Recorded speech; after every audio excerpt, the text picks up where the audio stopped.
what James is doing that's really subversive and interesting is that the movie is set in the future, but it's a future that is readily identifiable. It's like, it's almost as much in parallel universe as it is the future. I mean, and at its core, it's about how sometimes in the name of providing for your family, you turn a blind eye to your ethics, you know? And that's an interesting character, you know, who sees himself as Dudley Do-Right, as Captain Kirk, as, you know, Tom Brady, you know, the perfect dude. And then slowly through the course of the movie, he finds out that he's actually a little out of touch with everything, and that things are much more complicated than he was envisioning them. And that's what makes him so fun to play. I mean, I've actually never played a character like this, I feel like. He's really square, you know? And he learns a great lesson and at a terrible cost.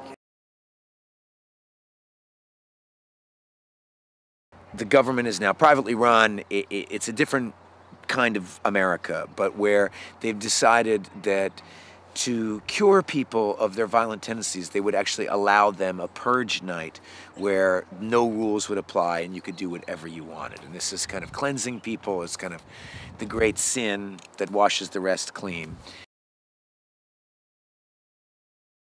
There's something punk rock and devious about this movie that I think that made me want to do it.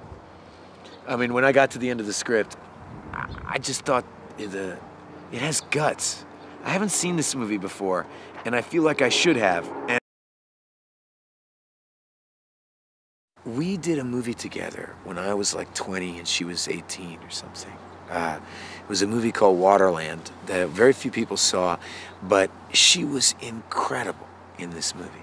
And I mean, just like a young Jessica Lange, I mean, she was just amazing.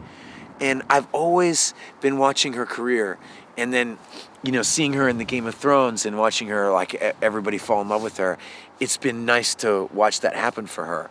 And this is a strange part, because you need somebody who can both be very feminine and in those kind of archetypal feminine ways, and also be very strong, and who also can have fun with the genre of it. You know, a lot of people, you know, a lot of women, actresses don't like scary movies or thriller. You know, they don't like them. They scare them. My wife read the script. She couldn't sleep for 3 days, you know. And so you have to have somebody who can dive in and get kind of down and dirty with it. And so I'm thrilled. I think there's something about her that's magic, you know.